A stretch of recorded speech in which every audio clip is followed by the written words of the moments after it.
It begins not with sound, but with the absence of it. A stillness so deep, it presses against your ears like a hand. You have spent 3 days afloat in that silence, 3 days since the harpoon left your grip and vanished into the rolling gray sea, 3 days since the line went taut with the resistance of something massive and unseen. 3 days since the initial spray of water. Not blood signaled that whatever you struck was not like the others. And in all that time, nothing has surfaced. Nothing has bled. The whale, if that's what it is, remains beneath. You are a young harpooner, not yet seasoned, not yet ruined. There is still some softness behind your jaw and a tinge of reverence in how you treat the rope coiled near your feet. You are barefoot because the captain says the deck knows better than boots. It teaches balance and humility, especially when things begin to shift. And they have shifted.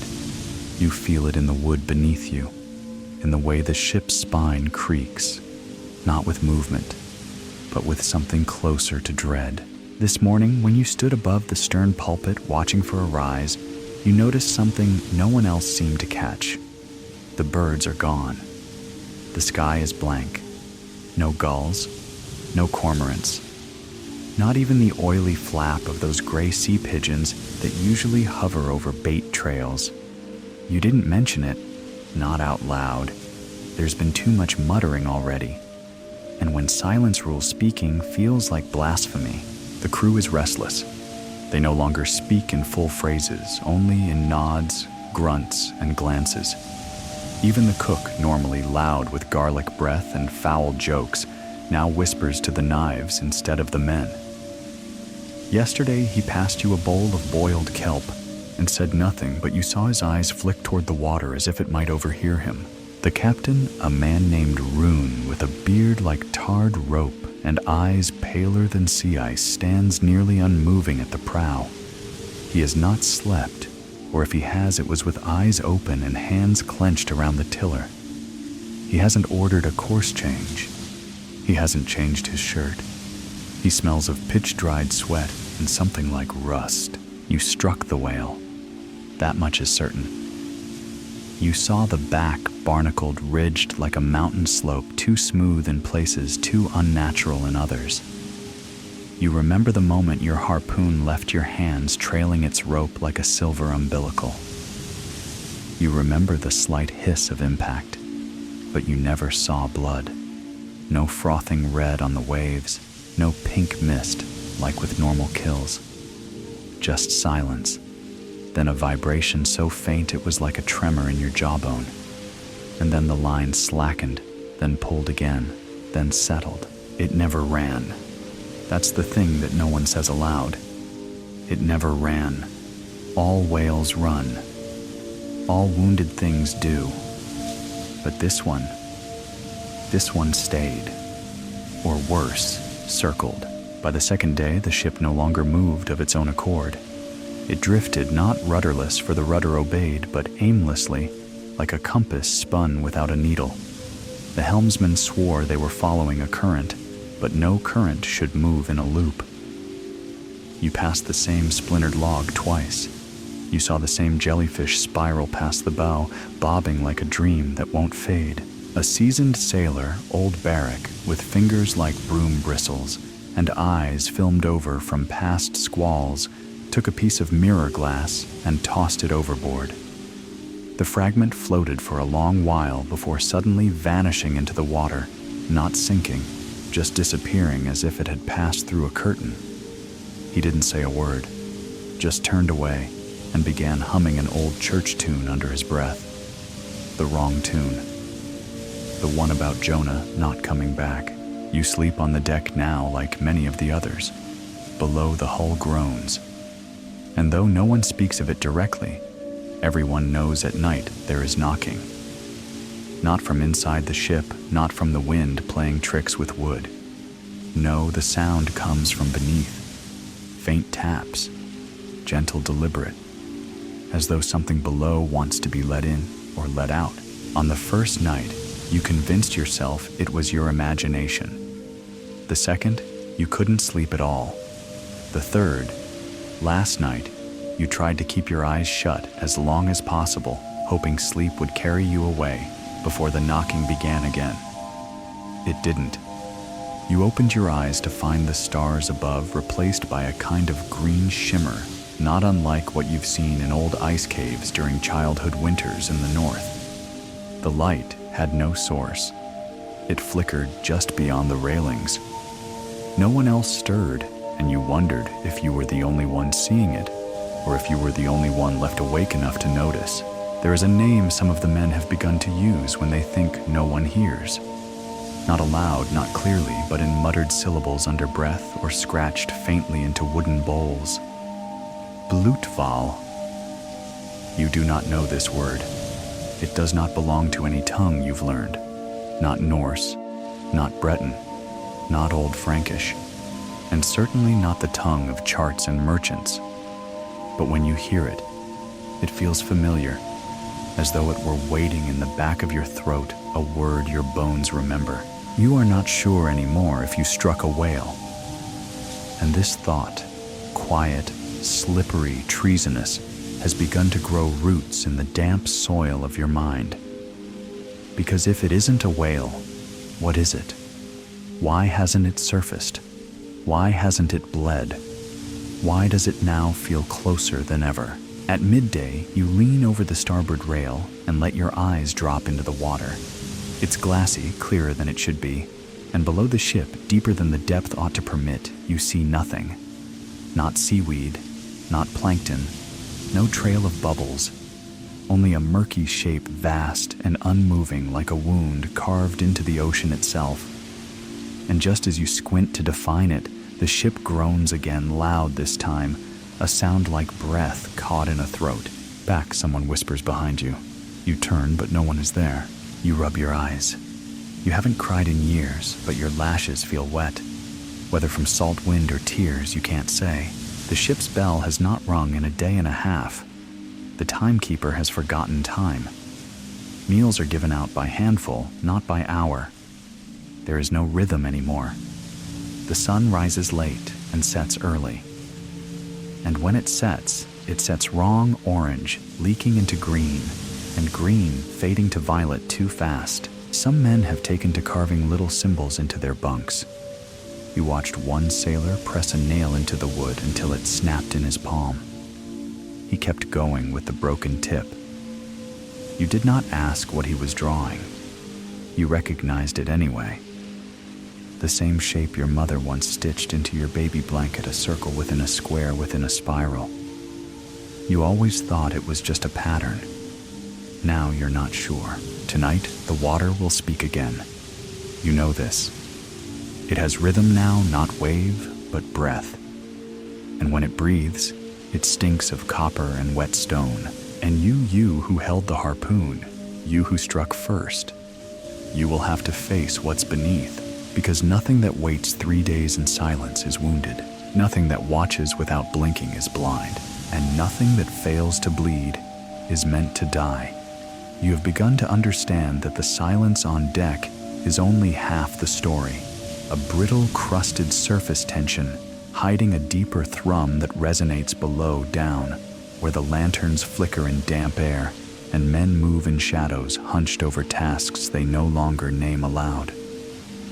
The underdeck's a place you used to pass through without fear, where salt-dried nets hung like curtains, and cod was packed in straw, and spice have changed. Not in shape or sound, but in atmosphere. You can feel it when you duck under the hatch and descend the steep oiled steps. The air is thicker now.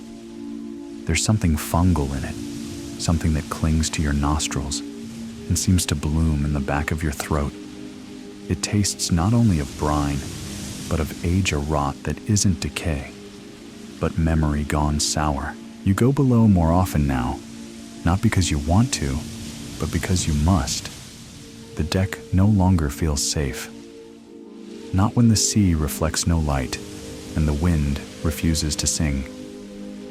Below you can pretend that the creaking wood is just the hull settling, that the strange cold isn't creeping up your spine, but seeping through the gaps in the planks. You walk quietly among the men, and there are fewer now. You don't ask where the missing ones went. You've noticed the empty hammocks. No one mentions names anymore. Some vanish with a splash, others without sound. The oldest among them, sailors who've rounded Iceland and seen the broken tooth icebergs of the Greenland Sea, have become the most cautious. Their hands, once brash with calluses and hard laughter, now move carefully, as if the very act of handling rope might wake something. They've taken to marking their boots with chalk and tallow, drawing lines you don't understand. Across the tops of their feet, sigils that resemble wave crests, crosses made with fish hooks or spirals that never end. When one of them caught you staring, he simply murmured, "To know where your steps have been when the ship forgets." You hear things spoken in dialects you didn't know your shipmates could speak. Words not of trade or storm, but of warning. A man called Guillet, once drunk every evening without fail, now sits sober against the barrel wall, muttering in something Breton or older. He sharpens a blade that looks too thin to be useful, and when asked why, he says, "For the mouth that opens wrong." At the very aft, near the rudder chains, there's a hidden corner where the quartermaster used to sleep. He doesn't anymore. That space now belongs to something else, something that stinks of wax and copper. Someone's built a crude shrine there, though none admit to it. Bones have been arranged in spirals, small ones not human, perhaps gull or hare, and old rope has been braided into shapes resembling figures. Wide-mouthed, eyeless arms bent backward. One figure wears a fish hook like a crown. Another holds a smooth stone slick with oil. You almost touched it, but something in you recoiled like your fingertips had learned to pray before you had the chance to think. There's no more laughter below deck. Even the nervous kind, the kind that used to flutter out in storms, or while emptying bilge buckets. Now, everything is quiet. Too quiet. You begin to notice how the silence adapts. At first, it was just a lack of sound, but now, it seems to answer you. When you speak, the walls listen. When you breathe, the beams above echo with a delay, just long enough to make you question whether someone else was breathing second. You spend more time with the tools now. Harpoons, gaffs, ropes, knives. Your hands move automatically, checking for rust, retying knots. The brass head of your harpoon is clean, but darker than it should be, not tarnished, but shaded, as though the color itself had begun to retreat. The blood groove in the shaft is still there, sharp and shallow, but you notice tiny pitting now, like it's been gnawed, not by salt, by something with hunger. You ask the carpenter about it, an old man named Simo who sleeps near his tools and keeps fish bones braided into his beard. He runs a finger along the shaft, then turns it in the light. Steel remembers, he mutters. It remembers if it struck flesh or something older. You ask what older means, and he gives you a look that is not fear but fatigue, as if he has run from that question before and knows it catches up. There are things under the sea that dream in bones, he says. Sometimes steel disturbs them. And then they follow the echo. One night, unable to sleep and unwilling to face the rail again, you crawl into the sailcloth pile near the hold and eavesdrop on a circle of low voices.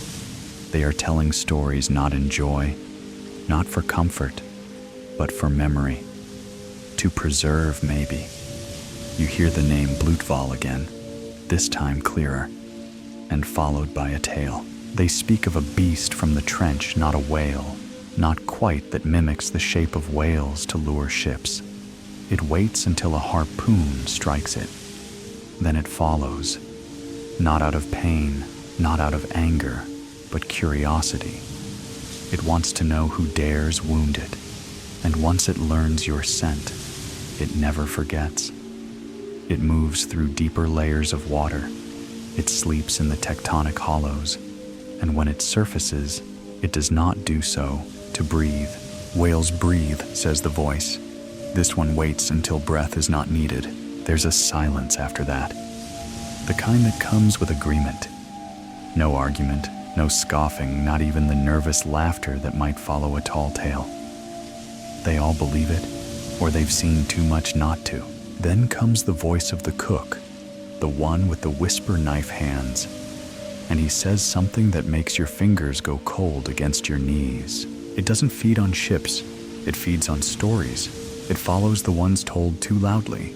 You almost cry out then, remembering how you boasted 2 days before the strike. You'd been eager, proud, stupid. You'd told 3 of the younger mates that you'd land something no man ever had. I'll bring it in alone, you'd said. A beast big enough to sink the fleet. And they had laughed, slapped your back, cheered like boys.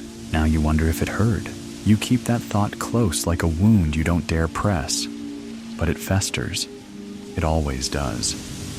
Below deck, every whisper becomes an echo. Every tale a prayer in reverse. You say nothing now, and you've learned to step lightly. That same night when the lanterns dim low and the sea creaks beneath the ship's ribs, something taps the hull again. Not a knock, no. This time, it's a scratch. Slow, deliberate, like claws over slate. You freeze. Everyone does. No one moves. No one breathes. And then it stops. In the aftermath, someone, a boy, barely 13, barely out of tears, begins to hum. It's a soft tune one your mother used to sing when mending nets. The melody floats over the crates and through the lantern haze. No one stops him. Some close their eyes. The boy doesn't live through the night. He's found in the morning with no wound, no blood, just empty. Face, pale mouth, open eyes staring at the ceiling. No sign of struggle. No sign of pain. Just absence. Like the soul was lifted out mid-breath and never returned. They don't bury him at sea. Not this time. Instead, the captain orders him lowered into the hold, deep into the dry salt stores, buried under white crystals that hiss when touched. Let the salt remember him, he says. Let it keep him from being followed. And now the others begin to fear the harpoon. Not just the weapon, but the very idea of it. You see them flinch when you walk by, when your hand brushes the shaft. One man cuts the braid off your sleeve as you pass, murmuring something about untangling threads. You don't argue. You feel it too. The weight of the strike, the tether still stretching down through the water like a forgotten thought pulling you backward. By the end of the day, the ship begins to groan differently. Not from the wind or the waves, but from within a subtle shift in the timbre, as if the wood has begun to speak. You press your ear against the mast once and hear not creaks, but rhythm. A beat. A pulse. The sea is too still. The sky is too blank. And something is getting closer. The harpoon was heavier than usual that morning. Not in weight, not in any way that a scale or muscle might measure, but in feel, a kind of resistant weight that began at your wrist and settled into your chest. You had chalked it up to fatigue, perhaps the strain of too many sleepless nights, the endless rocking of a sea that seemed to carry no purpose, or the heat that shimmered strangely, even under a cloud-choked sky. But looking back now, you understand the weapon itself had begun to resist the moment it recognized what it was being asked to strike. You shouldn't have thrown it. You tell yourself this often now, quietly, repetitively, sometimes even aloud under your breath, mouthing the words into the wind as if confession might scrub clean the ink you spilled onto the ocean's skin. But you know it won't. The sea does not deal in forgiveness. It remembers everything. You remember the moment too clearly. You were standing on the narrow catwalk of the bowsprit, barefoot, knees bent to absorb the lurching sway, the harpoon in hand rope looped around your arm.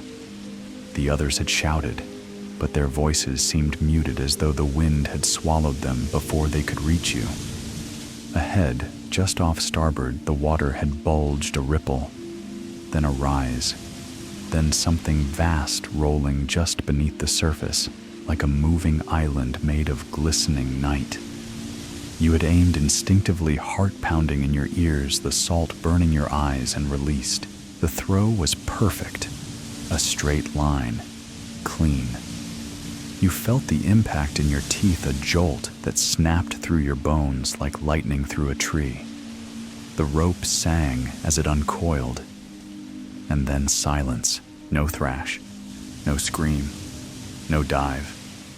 Just the rope going slack again, then tightening, then slackening once more, like breath. Like breath from something not made to breathe. And there had been an eye. You hadn't told anyone that part. Not then. Not yet. But you saw it. Just before the harpoon struck. An eye opened beneath the surface, not the small, dumb eye of a whale, not the kind that rolls and flees. This one was wide, round, blacker than the deep, rimmed with a milky veil that seemed to swirl. It did not flinch. It looked directly at you. It watched you strike. And it did not close. Some nights, when you try to sleep and fail, you see it again. That moment.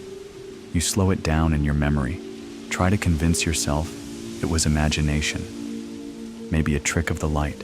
Maybe a pocket of ink in the water. Maybe fear or guilt, or a dream you brought into waking. But deep down, you know it was real. The way you know the heat of fire or the salt of tears. Some truths do not require proof.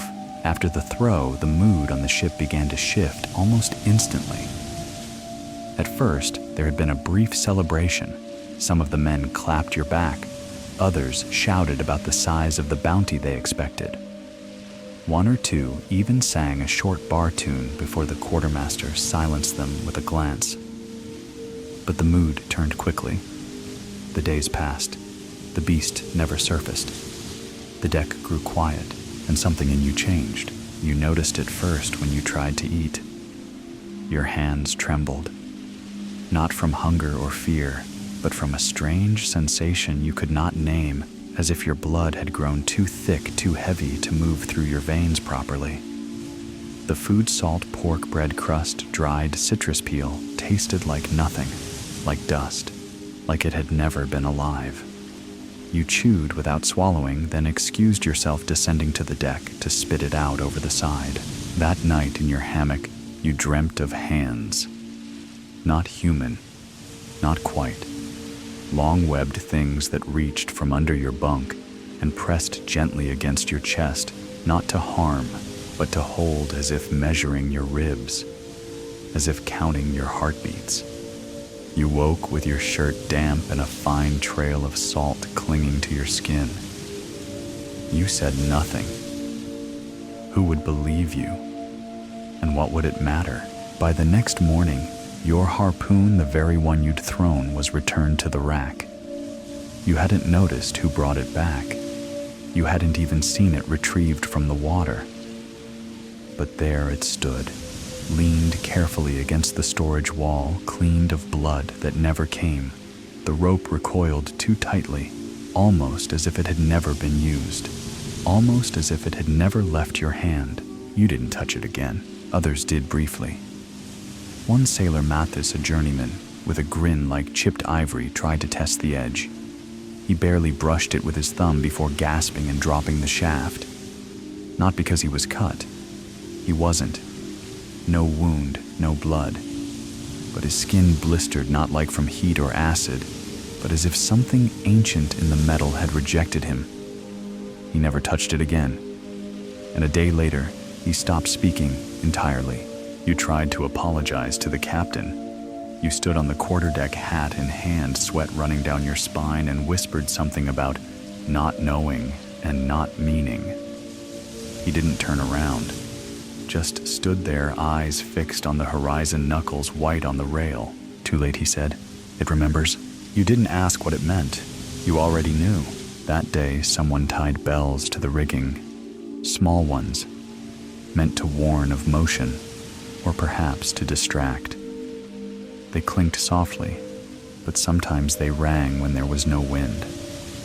That's when people began sleeping with knives beneath their pillows, and others refused to sleep at all. You tried once to ask one of the older harpooners what they knew. You caught him coiling rope by lantern light, his face lined like carved driftwood. You asked about the name you'd heard, Blutval. He froze, then turned slowly. That's not its name, he said. That's what it becomes. You asked what he meant. He shook his head. There are stories too deep for rope. That night, the sea changed color. Not just shade, not the usual shift from turquoise to slate to black. No, it changed color to something that shimmered wrong, like oil spilled across a mirror, green and violet hues that pulsed without light. You leaned over the side and saw it, the eye again, watching, just watching, and still no blood, no breach, no breath. You began to wish you had missed, but you hadn't. Your throw had been too precise, your aim too true. The harpoon had struck what it was meant to strike, and now that moment has become a fulcrum on which everything tilts. You understand, though, no one has said it aloud. This ship is no longer moving through water. Not in the way others do. It is being led, drawn, pulled, and not forward, not toward any port. You are being taken downward. A boy approached you once, hands trembling, offering you a small pouch. Inside was a stone smooth oval, warm to the touch despite the cold air. For protection, he whispered. You asked from what? He just said, the memory of your aim. You kept it. You didn't want to, but you did. Some nights when the ship groans and the sea falls utterly silent, you hold that stone and whisper prayers you don't believe in to gods who never answered. When storms came, to saints who never swam, and the whale, if it is a whale, waits. By now, the ship has become a place of suspended breath, not of motion, not of labor, but of slow, deliberate waiting. Even the sails, once proud sheets of wind hunger and movement, now droop in a hush of cloth and disuse like flags marking the site of an invisible battle. You've begun to think of it as something other than a ship, more like a husk adrift upon a sea that has forgotten what time is. The air is too calm, too heavy with salt and something older. Even the wood under your bare feet no longer creaks like before. It sighs as if exhausted, as if complicit. It has been days since anyone has seen the whale breach, if it was ever a whale at all. And yet, it has not left. You know this. All of you do. Not because it calls, not because it stirs the waters like the creatures of flesh and breath once did, but because its presence presses into the ship, like the air before a storm. It is always near. You feel it in the stillness, in the dreams that stick to your bones long after waking, in the rope that sometimes impossibly tightens, despite the lack of pull. Today you saw it, truly saw it. Not a glance, not a shimmer. A full frozen moment just after the dusk bell that no one rang just before the night fell, in that unnatural, oil-thick way it always does now. You had wandered to the starboard side to escape the muttering below. Too many men praying without gods, drawing symbols in the condensation on the wood, tying knots that are not taught by any sailor worth his salt. You leaned over, letting your breath fog the water's edge, and then, as if drawn by a current, you didn't feel the thing rose. No sound, no splash, just a rise. Slow, smooth, immense. Not all of it, just enough. A sloping curve, barnacled and slick, surfaced beneath the reflection of the dying light. And with it, the eye. Not open, it had never closed. Watching still staring. But this time you saw something more. Not just the eye, not just the skin that shifted in color like sand stirred by unseen tides. You saw a mouth, not open, just suggested a seam along the curvature too smooth, too intentional, like a grin that had never been meant for joy. A mouth that, should it open, would not devour. No, that would be too simple. A mouth that would speak. You stepped back instinctively, your pulse gone thin and cold.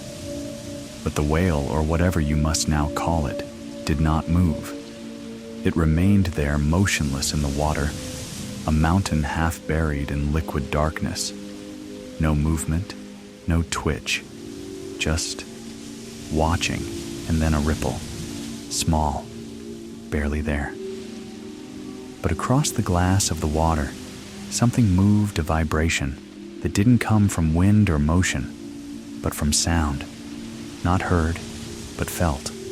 A low frequency deeper than hearing, resonating in your ribs, the kind of sound that ancient stones might remember.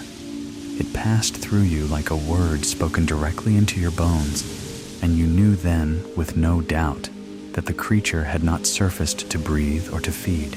It had surfaced to see you, specifically, as if you had been called forward, as if it had been waiting for you to return its gaze.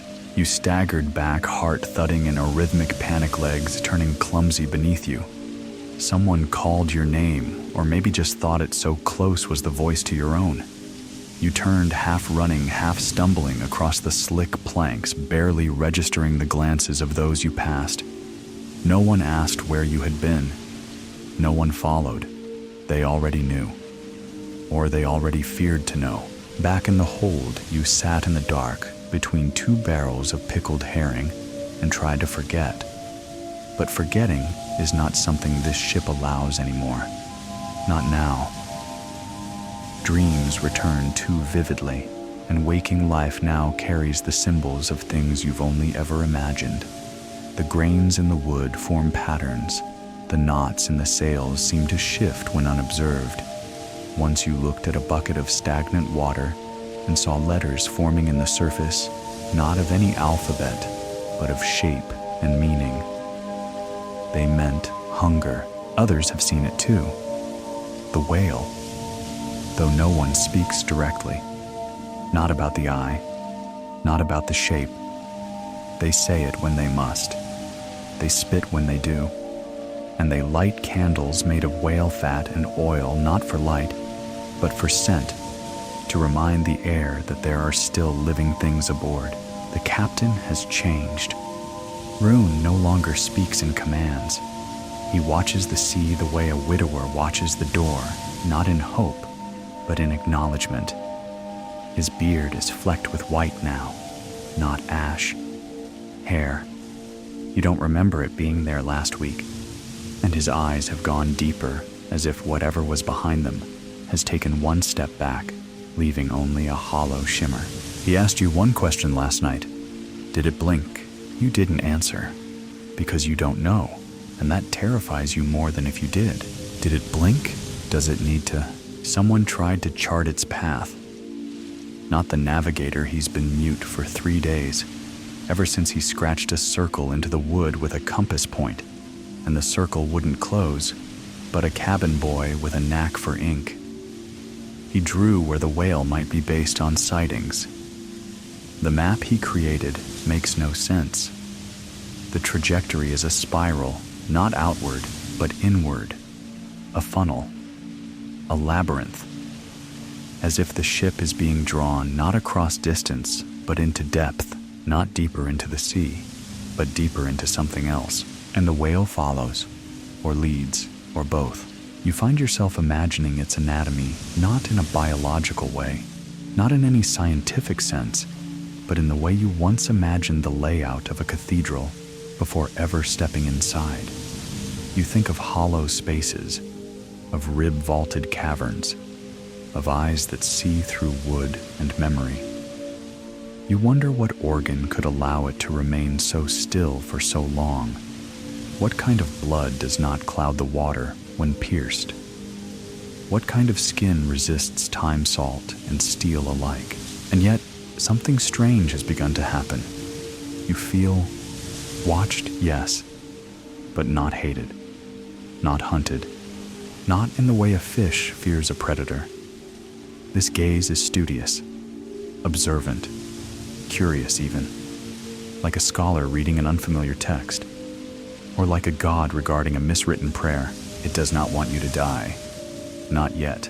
It wants to know you, and that perhaps is worse, because knowing for such a creature may not mean understanding. It may mean unraveling. One of the men, a quiet one named Elric, began speaking in his sleep 2 nights ago. Words no one recognized, long, droning syllables that rose and fell like tide charts spoken aloud. He sweat salt, not just salty, actual salt crystallizing at the edges of his skin like a drying reef. They wrapped him in cloth, laid him in the sail room. This morning, he was gone, not dead, not taken, just gone.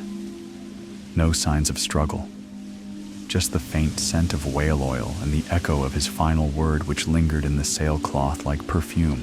Look, you spend your hours now watching the water, terrified of what you'll see, and more terrified of what you won't. The sea is darker than ever, not in shade but in meaning. You look down and see layers like veils, like secrets waiting to be peeled back. And always just below the second veil, the whale. You know it's still there. Even when you can't see it, you feel it, like a name waiting on your tongue. Like the knowledge that someone is standing just behind you out of sight, just close enough that the hairs on your neck rise without understanding why. You are no longer certain what will happen when it finally rises again. If it will rise. Maybe it doesn't need to. Maybe it has already risen as far as it will, just enough to keep you caught in its gaze, just enough to make you doubt your own reflection. And still you wait, because what else is there to do? You struck it. You called it forth. You watched it watch you. And now you cannot look away. The chart table is covered in dust. Not the dust of land, not that familiar chalky dry powder that gathers in corners and atop forgotten books, but something stranger, something finer and moist, like powdered salt that refuses to dissolve. It sticks to the wood in pale flakes that shimmer in the lantern light, like a mold made of moonlight. The quartermaster, a tall man named Jacek, with joints that crack like frozen rigging, and a voice low enough to make candles flicker, brushes it away with the side of his palm before unrolling the map. You stand nearby, quiet, watching. This is not the map he showed you a week ago. That one had edges, borders, familiar lines of coastline and inked compass roses. This one is wrong. It's a single massive sheet curling at the corners from damp, and it doesn't seem to belong to this century, or even this sea. There are no names, no latitudes, no drawn isles or depth markings or trade winds or whale routes. There are only shapes, strange interlocked spirals and ridges drawn in soot-black ink that looks unsettlingly fresh. And in the center, a single symbol. You do not recognize it, but your blood does. It is a triangle with one side open, the tips flared like horns. Inside it, a small dot, a mark of location perhaps, or of origin. This is not where we are, Jacek says at last, not looking up. But where we are going. You swallow, throat suddenly dry as though the salt in the air has decided to gather itself inside you. He touches the triangle with a calloused fingertip. It moves, he says. You don't understand. Not we, he explains. It, the point, the mark. It shifts when you're not looking, and not just on the map. In the sea. You ask if it's magic. He smiles, but not kindly. No. Magic's for men who think they've earned mystery. This he gestures to the parchment, to the shifting lines that seem to breathe. This is older than belief. He pulls a string of beads from beneath his coat. They are carved of bone strung with old copper wire and shaped like miniature vertebrae. Whale vertebrae, you guess? He presses them to the map, and watches. For a moment, nothing happens. Then one of the beads begins to hum. A low sound, not quite musical, more like the vibration of a taut rope under pressure. He nods as if expecting it. I found this map once before, he says. Years ago. Burned it. Thought I had to. You ask why. He stares into you, then not your face, but through your face, through the space you occupy, as if trying to determine whether you are still a boy, still flesh, still safe to be spoken to. Because the last time I followed it, the ship disappeared. Not sank, not wrecked, just vanished. Wind died. Compass froze. Sky went wrong. And then one by one, the crew forgot their own names. You ask what happened to him. I remembered mine. He rolls up the map slowly, carefully, as if it's alive or listening. You don't know why you came to him. Perhaps because you've grown tired of waiting for answers from the sea. Perhaps because part of you suspects that if anyone knows what this journey has become, it's the man who marks places that don't exist. Or perhaps it's because you're beginning to forget too. Just this morning you forgot the word for sail. You stared at it pale, useless above your head, and the name wouldn't come. You gestured. You stammered. You knew what it was, but not what it was called. Like trying to describe water to someone who's never felt thirst. It returned eventually, but it felt borrowed, and you're not alone. Others forget in pieces. One man forgot his own boots, walked barefoot over shattered glass and didn't notice. Another forgot what ship he was on, kept calling it Vesper, though none aboard had ever heard of a vessel by that name. The cook now asks what meal he is preparing as he stirs the pot. Even the rats have begun to disappear, not die, not scurry, just vanish like ash in a breeze. You start keeping notes, writing things down: your name, your rank, the date. Though the date may be wrong. No one's seen the sun clearly in days, and the stars now flicker in colors you can't chart. The quartermaster watches you one evening as you scribble in your journal. You're trying to remember what never existed, he says. You ask what he means. This place. This course. It was never part of the world we knew. The moment you struck that whale, he nods toward the stern where the rope still trails into depths untold. The sea began rewriting itself. Not around you. Through you. That night he shows you something stranger still. He opens a long, narrow drawer beneath his bunk and retrieves a second map, older frayed edges blackened with soot. This one does have labels, but none are legible. The ink has shifted like smoke trapped in parchment. You try to read it, but the words resist your eyes. One moment they look like Norse runes, the next like Arabic script, and then suddenly they mean nothing at all. Just curves and hooks and sigils that suggest meaning, but offer none. You close your eyes and feel something behind them twitch. Don't try too long, Jacek says. That map bites. You believe him. Above the bell rings, not for time, not for change of shift. No one rang it. It simply rings, and everyone freezes. You run to the deck. The men are gathered there, staring off the port side, where the water ripples in unnatural ways. The whale or the shape of it is there again. But it doesn't rise, it glides alongside the ship, unbroken, unbothered, as if escorting you. But this time, something changes. This time the water ripples outward, not from the beast, but from below it. A second shape, subtler, quieter, larger, and this one doesn't move. It waits. You glance at the map again. You remember the triangle. The open side. Is that where you're heading? Or is that what's waiting for you? The sea glows that night. Faint. Sickly. Like something fermenting. No fish leap. No birds call.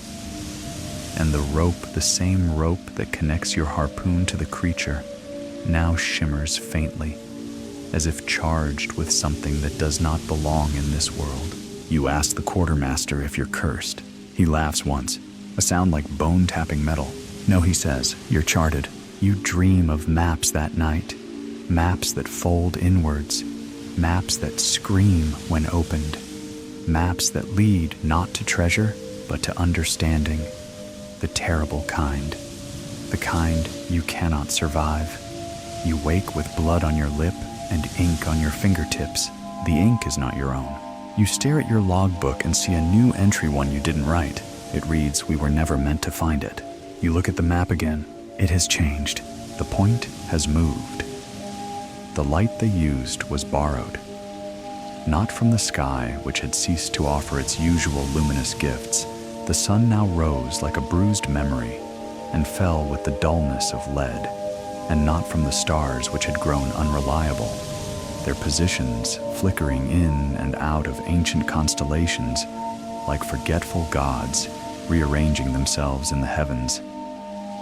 No, the light came from below deck, from the old storage, where they kept the whale oil, once meant for trade, now diverted to a different cause. A desperate and wordless effort to keep the darkness from thinking itself victorious. You watched as they prepared the lanterns. There were 7 of them, old things with rusted frames and glass that wore the scratches of time, like scars of forgotten voyages. Their shapes were mismatched, one squat, and round, another tall and narrow, and their hinges squealed like they were protesting what they knew was coming. Each one was filled with whale oil so pungent that even the seasoned cook winced, and each wick was soaked carefully, reverently, like a priest anointing a relic before exile. No one gave instructions. No one had to. It was understood, as many things now were, without the burden of words. The lanterns would be lowered over the side, one by one, in a wide circle around the ship. Not to guide, for there was no port to find, but to mark. A perimeter. A boundary. A last flickering suggestion of what still belonged to the world above. You were chosen to lower the first one. You didn't volunteer. You didn't resist. When the quartermaster's eyes met yours, you nodded before your voice could argue. It felt fair. You had cast the harpoon. You had called whatever now follows. You would light the first beacon and see if it changed anything. The lantern was warm in your hands, but not from heat. It pulsed slightly, like it had learned to mimic a heartbeat. You stepped carefully to the port rail rope coiled around your arm and gently lowered it into the water.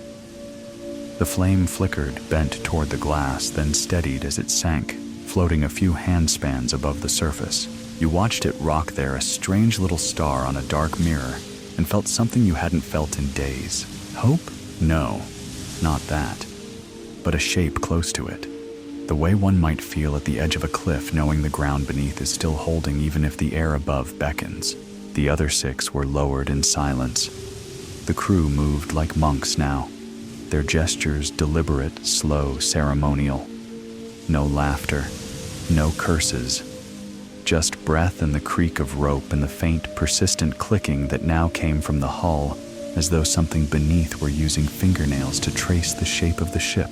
When the last lantern hit the water, the sea looked different. Not brighter, not safer, but watched.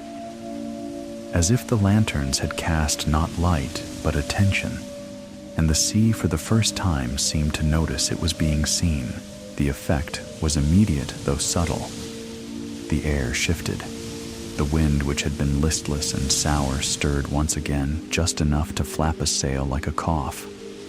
The water moved a ripple rather than a wave, as if the ocean had turned its shoulder in sleep. And then came the sound, not from above, nor from within, but from all around. A low hum, too deep to be music, too steady to be natural.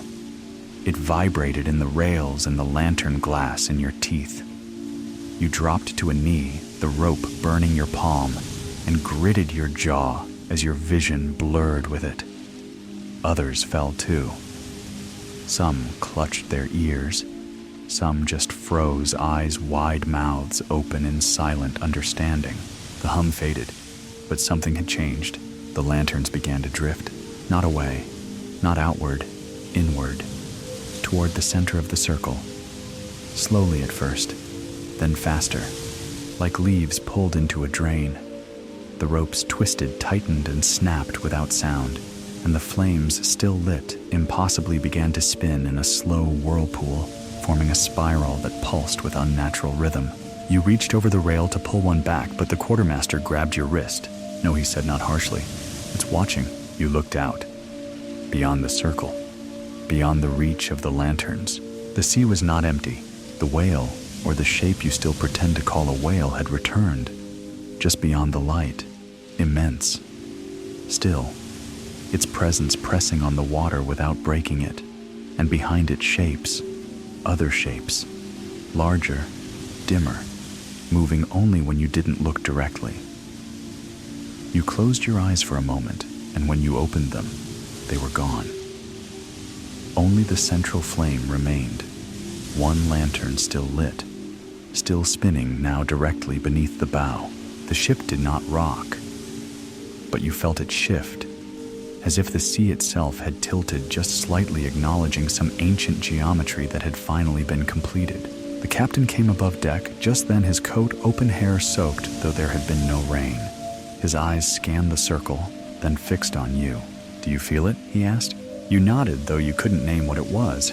We're inside it now, he said. The crew murmured. Some cried.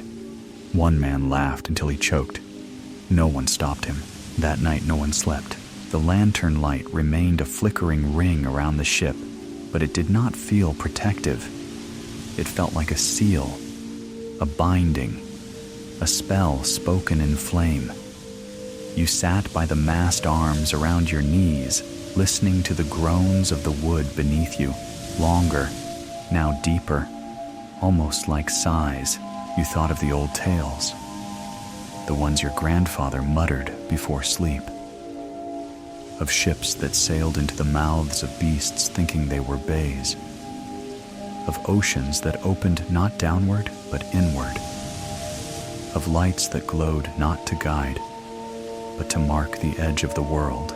The cook approached you sometime near dawn, face pale, hands shaking. He didn't speak, just handed you a small item wrapped in cloth. Inside was a wick, unused. He pointed to it, then to you, then to the sea. You knew what he meant. There would be another lantern, yours. You built it from scraps brass found in the old foghorn casing glass, scavenged from a shattered bottle wick soaked in whatever oil you could scrounge from the leavings. It was crude, ugly, but it held flame. And when you lit it, something in you calmed. Not because you believed it would help, but because now you were part of the circle. You lowered it over the edge just before twilight. The others watched. The captain said nothing. The light touched the water, flared briefly, then steadied a pulse in the dark. The circle was complete, and then the sea breathed, not figuratively, not a wave or wind. The sea itself inhaled. You felt it in your lungs, an emptiness, a vacuum, as though your own breath had been stolen to feed something vast and unseen. The sails flared upward despite the still air. The ropes sang, and the water around the lanterns rose just slightly, like the curve of a mouth. Then a voice, not loud, not human, not sound, a presence. It spoke through the water, through the flame, through the bones of the ship and the marrow of your spine. It did not use words, but you understood. We see you. And then everything stilled. The lanterns stopped moving. The ropes stopped twitching. The sails fell limp. And the crew exhaled slowly, shakily, like men who have just realized they were praying without knowing. From that moment, the ship no longer felt like it was sailing. It felt summoned. The compass spun, then stopped pointing straight down. The sky grew lighter, not from dawn, but from something beneath the water, a glow like stars that had fallen and never left. And in the silence that followed, someone whispered what all of you were thinking. We lit the way. Now it knows where we are. You avoid the bilge when you can.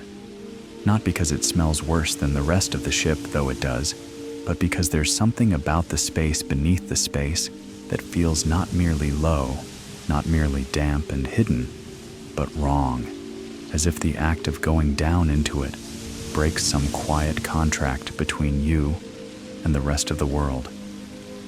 On any other voyage, the bilge would have been a place of nuisance, at worst a collection point for rot water, discarded rags, forgotten tools, half-melted candles, the occasional rat carcass, and whatever the sea decided to leave behind in small traces. But now it is something else, and now you have no choice but to enter it. The captain, with his eyes paler than frost, and his mouth set in a line so thin it could slice rope, asked you without really asking. His command came wrapped in the quiet finality of a statement offered without punctuation. Go below, check the bilge, bring back what you find. You did not argue, not because you are obedient, though you have learned to be, but because part of you has already begun to suspect that refusing the captain now is no different than refusing the ship itself, and the ship, like the sea, remembers. You descend slowly, lantern in hand. The steps are slick with condensation and something else, something greasy that clings to the soles of your feet. The wood groans beneath your weight, not in protest, but in recognition, as if acknowledging that another has come to listen, because the bilge does not speak, not in any voice you would recognize. It echoes, it hums, it clicks, and it has been doing so more frequently these past few nights, soft, deliberate sounds that carry upward into the hold, setting spoons, to dancing and waking the men in waves of shared wordless dread. The space is low. You crouch, then crawl, moving past barrels whose contents you no longer trust, crates marked with faded ink and dates that do not make sense, dates that lie ahead of the present moment, years that should not exist yet. Your lantern throws shadows against the hull, stretching and warping, turning familiar knots into faces, rivets into eyes. You reach the center of the bilge and pause. There in the deepest point, the place where the lowest rib of the ship's belly cups the refuse of weeks at sea, lies something new. Bones. Not one, not a scattered few, but a deliberate arrangement. They're not human, or at least not fully. Too long, too jointed in the wrong places. They've been cleaned meticulously, no trace of meat or sinew, polished, oiled, arranged in a spiral that mirrors the one you saw on the quartermaster's map, the spiral that seems to grow tighter each time you dream it. You drop to your knees and study them. Some are rib-like, wide and thin, but others are impossible to name, shards of something once structural, now inert. And at the spiral's center is a vertebra, wide as your palm with a hole through its middle. Not drilled, grown, as if it had once been part of something designed to carry sound, or breath, or something else entirely. You don't know why, but you reach out and touch it. The moment your fingers make contact, a chill floods your arm up through your shoulder into your chest. Your lantern flickers, your vision blurs, and then a sound, low, distant, not in your ears, but inside your skull, like listening to a memory of thunder. And beneath that sound, another, a rhythm, not quite a voice, not yet words, but you understand it. You understand it wants to be heard. You stumble back, knocking your head against the beam. Pain brings clarity. The lantern steadies. The bones don't move. But you swear you saw them shudder. When you return to the deck, your face pale and your clothes damp with a sweat. Not your own. The captain doesn't ask what you saw. He only looks at your hands, at the way they tremble, and nods once. So it's begun, he says. You ask what? He doesn't answer, but the quartermaster does from the shadows. The remembering. That night, the cook sets no table. No bowls are handed out. Instead, he offers cups, thick ceramic ones, filled with something bitter and sharp, something meant to keep dreams at bay. The men drink in silence. No one asks for food. Hunger feels like a forgotten ritual, irrelevant in the face of whatever has now turned its gaze upon the vessel. And all around you, the creaks of the ship begin to change. Less random now, more structured, like syllables in a forgotten tongue. Some begin to mimic the sound quietly at first, then in murmurs, then in low harmonies.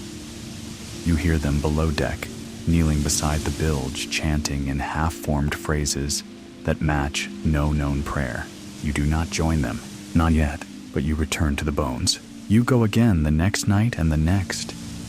You do not know why. You carry no tools, only your lantern, and the growing suspicion that the ship is no longer content to carry you forward. It now wishes to show you something, to teach you. The bones remain, but their pattern evolves. The spiral tightens, the vertebrae shift position. Once you find a small object in the center that was not there before, a shard of mirror, no larger than a coin, its surface warped. You stare into it and see not your face but water, deep water, cold and endless, and a shape beneath it larger than anything should be waiting without movement. You pocket the mirror. You tell no one. On the 5th visit, you are not alone. There is a man there crouched near the bones. You recognize him by the line of his jaw and the scar near his ear, a sailor named Rolk, who used to laugh like a gull and sing dirty ballads in 4 languages. He is silent now, tracing the spiral with the tip of a feather. You ask what he's doing. He looks up. His eyes are not his own. They shine with something otherworldly. She wants to know, he says. You do not ask who. You already know. The sea, or what lies beneath it. The bones are not just bones.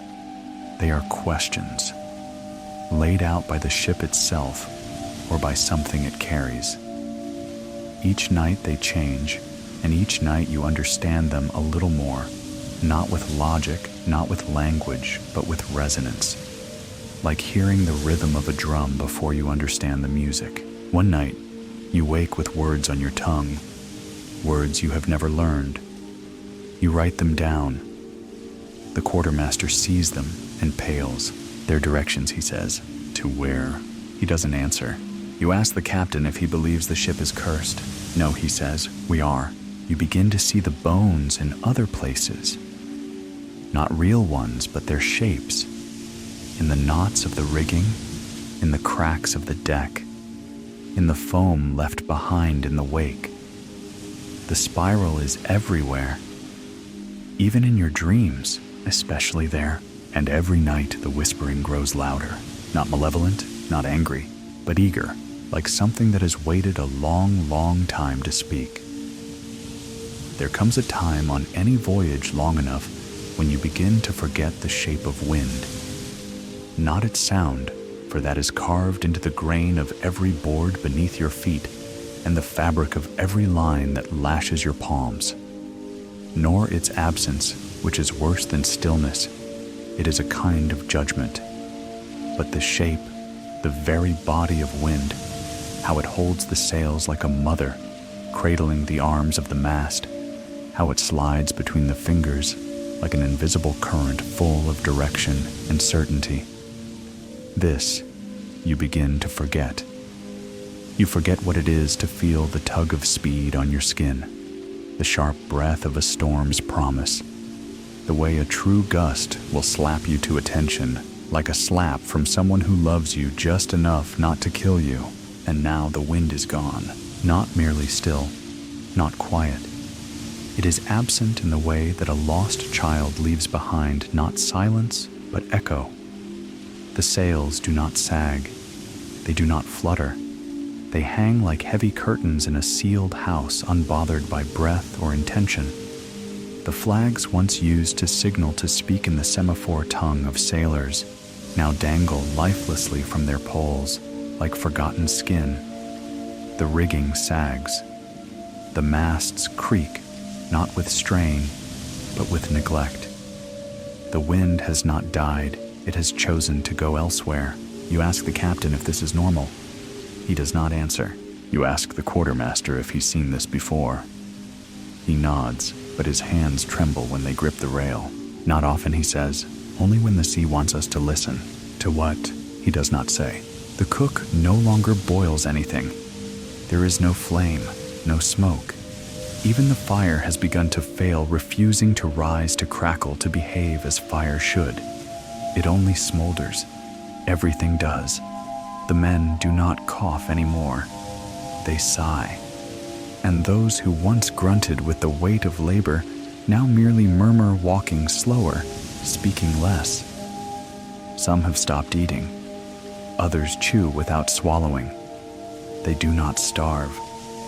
They simply forget that hunger has a name. One morning you wake before the bell that never rings, and you step onto the deck to find every sail gone slack. You knew this would happen. You've been dreaming of it, canvas draped like burial cloth over the ribs of a ship that no longer floats but waits. The sea is flat, not smooth. There is no reflection, just blackness, as if the ship now drifts over a wound in the world. And in that stillness, you begin to hear things, not voices, not yet, but patterns. The sound of dripping not from above, but from the sails themselves, as though the fabric were weeping. The creaking of the boards no longer echoes the sea's rhythm, but mimics breathing. The ropes tremble not with wind, but as if shivering from within. And beneath all of it, the sea itself groans not with the voice of waves, but with a language you are starting to understand, without ever having learned it. You try to stir the ship. You climb to the crow's nest and look out in every direction, hoping for even the faintest shift in cloud, a whisper of storm, the suggestion that the world beyond still remembers the art of motion. But the sky is the same. No clouds, no sun. Just that pale, jaundiced dome that presses against your vision like the ceiling of a sick room. You climb down. You do not look again. In the absence of wind, the men have begun to make their own motions. One paces the deck in a perfect circle, 12 paces around the main mast over and over again, barefoot eyes wide open but unseeing. Another ties and unties the same knot in a loop of rope that no longer connects to anything. When asked what he's doing, he says, keeping the ship from remembering it can move, and there's truth in that, somehow. Because it is not only the wind that has stopped, time has too. You no longer mark the days. The logbook is filled with scratches, spirals, sketches, and half-sentences that make no sense even to you.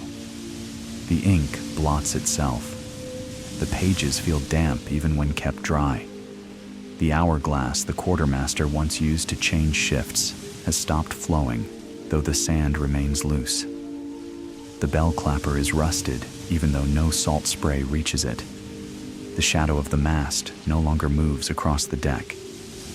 And worst of all, the stars at night flicker in impossible directions, some falling upwards, others blinking in and out in unfamiliar configurations.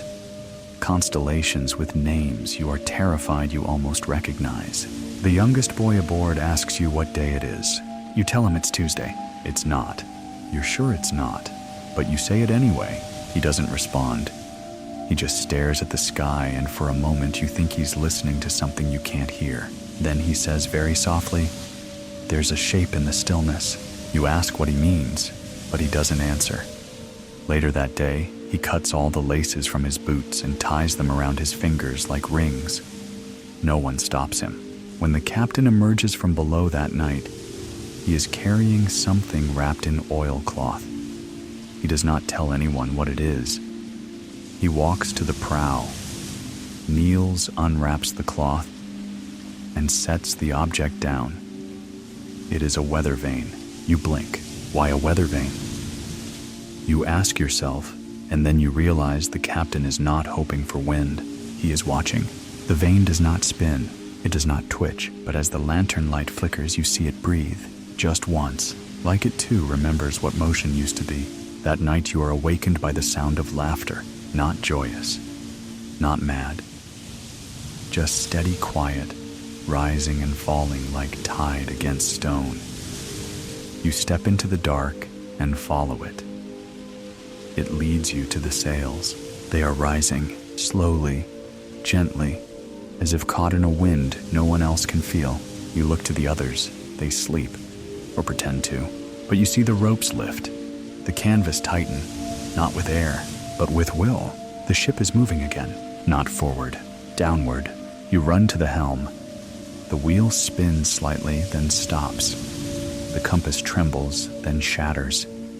You touch the railing and feel not wood, but breath. The sea has not resumed its course. It has changed its nature. It no longer carries the ship. It cradles it.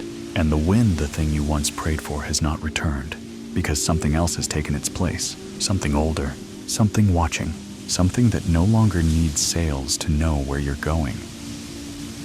You first notice it not with your eyes, but with your hands. The way a musician notices the warping of a string before the pitch falters, or the way a stonemason can tell a crack is forming from the shift in weight, the faintest shiver of wrongness in the core of a tool meant to last. You reach for your harpoon as you always have by the coiled rope and not the iron, and you recoil not from injury, not from fear, but from something deeper, older, and harder to name.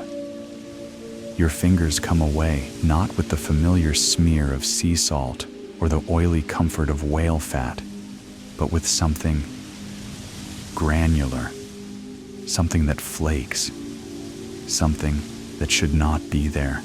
It is rotting. You stare at it in disbelief. The shaft once smoothed and lacquered with care, carved from the ironwood of northern groves, known for their resistance to both salt and time, now shows signs of blackening at the grain. Not merely decay, not the ordinary mold that finds a home in damp corners or the mildew of disused tools. This is rot of another kind, intentional, as though something had reached out through the water and placed its hand upon your weapon, not to claim it, but to curse it. The iron head has changed too. Once gleaming with a dull, sturdy sheen, forged by the ship's own smith and blessed by a half-drunk sailor priest, as tradition demanded, it now seems darker. Not rusted, not merely tarnished, but as if it has absorbed something, some memory of what it struck, and in doing so been rewritten by it. You run your thumb along the groove that runs up its length, the blood gutter, and find no trace of whale oil or fish fat. Instead, your nail lifts a thin layer of white, crystalline dust, salt, but not the salt of the sea. This is bone salt, the kind found in ancient catacombs, the residue of dried marrow. The harpoon does not remember the whale. It remembers the strike. It remembers the eye. It remembers you, and now it rots. You show it to the quartermaster first. He says nothing for a long while, only studies it with the dull, resigned reverence of a priest reading a forbidden verse. Then he exhales slowly, as if speaking too quickly might awaken something asleep nearby. "It's not your harpoon anymore," he says at last. "You want to argue, but the words do not come. It's theirs," he continues. "It belongs to the thing you struck. You ask what thing means." He shrugs, something that does not believe in being wounded. You take it to the smith next, though he has not fired the forge in days. The bellows are dry. The coals are gray, but he agrees to look. He squints, holds the metal close to his face, then drops it almost immediately. Not from heat, there is none, but from a sudden chill, the kind that cuts through calluses and turns bones to glass. "This isn't iron," he mutters. "Not anymore." You ask what it is. "I don't know," he says, staring at his palm. "But I don't think it wants to be held." He will not touch it again. You lay it across the deck, away from the ropes, away from the other tools. You dare not toss it overboard, not because you wish to keep it, but because you fear what will happen if you try. The rope still leads from its base, coiled neatly at your feet, trailing off toward the side of the ship, and then down into the depths, into that cold place where your harpoon was received. Not as an act of violence, but as an invitation. It has not been cut. You could perhaps take a knife and sever the line, but you don't. None of you do. The rope is part of the ship now, or the ship is part of the rope, or both. The crew begins to give the weapon a wide berth. No one says anything aloud, but you can feel it in their bodies. They step around it. They don't glance at it. Even the rats, what few remain, refuse to scurry near. One night, a boy kicks it by accident while hauling nets. The next day, his skin begins to peel around his ankle. By evening, he is silent, lying curled near the tiller, murmuring words in no known tongue. That night, he vanishes. Not overboard, simply gone. The cook tries to burn the harpoon. You don't stop him. He builds a small pyre from broken crates and soaked canvas douses it in the last of the turpentine. The flames rise, reluctantly coughing as they reach for air. When he lays the shaft across the fire, it does not burn. It smokes, but the smoke is black, not gray, and it curls downward into the deck. The iron hisses, then sings a high-pitched tone like screaming string. The cook staggers backward, clutching his ears. You all watch as the fire dies on its own, strangled by the thing it was meant to destroy. The harpoon remains unharmed. Still, quiet until morning. That's when it splits. Not from impact, not from pressure, but from within. The wood cracks in a straight, clean line, beginning at the base and running all the way up to the iron head, revealing a hollow that had not been there before. And inside that hollow, packed neatly, is a thread of something pale and glistening, something like tendon, something not human, something that pulses just once like a dying heartbeat. You want to drop it. You want to cast it into the sea. You want to scream. Instead, you run back to your bunk, back to the deepest part of the hold where the groans of the hull are louder than your thoughts. You curl there for what might be hours or days, no one knows anymore. There is no time. Only shifts in pressure. Only breath. When you return, the harpoon is gone. You don't ask who moved it. No one would admit to it. And something in you believes it moved itself. The next night you dream of it, not lying on the deck, not burning in fire, not sinking into the sea, but growing. You see it in the dream. The shaft lengthens, the iron head widens, and the rope extends in every direction. Not downward, not out, but inward into the ship, into the bones of it, lacing through every beam and bolt like veins. It pulses with memory. Not yours, not even the whale's, but the memory of the strike, the moment of invitation. You wake with a taste in your mouth, copper salt and something else. You open your palm and find a splinter. Not from wood, but from something older. The captain calls for silence that day. No bells, no movement. The ship drifts. The sails remain limp, and yet below, you hear it. The harpoon is not gone. It is within, not the ship, you. The rot has not stopped. It has only just begun. You no longer dream in pictures. You dream in weight. The dreams have become a ritual, one imposed on you without consent, as if the very act of lying down beneath the creaking ribs of this vessel invites something vast and tidal to crawl into your skull and unfurl its memory where yours used to live. The sleep comes quickly now, not like rest but like submersion, as if your body has begun to understand that while awake you are vulnerable, but asleep, asleep, you are accessible.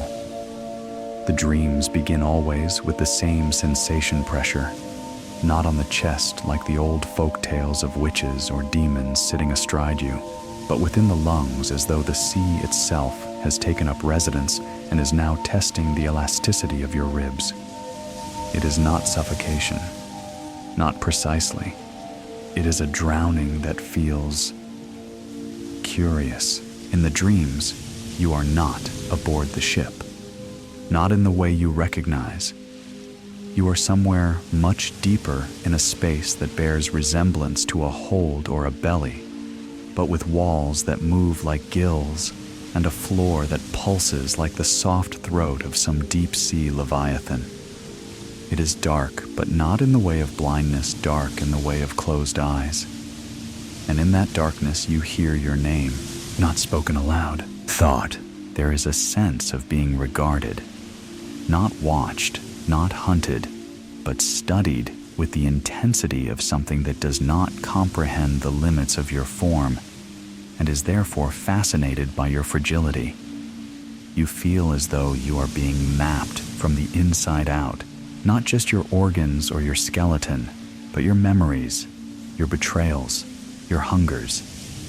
You wake each time with your jaw clenched, your fingertips stiff, your mouth dry, and tasting of salt, so thick and granular, it coats your teeth like sand. One morning you spit onto the deck and see it a fine, pale pile of salt granules.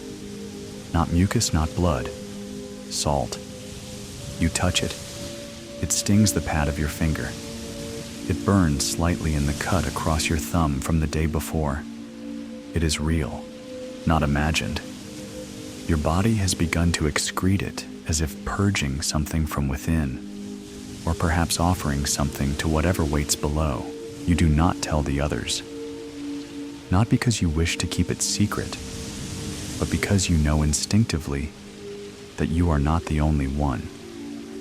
You see it in their skin, now dry and cracked around the lips and under the eyes.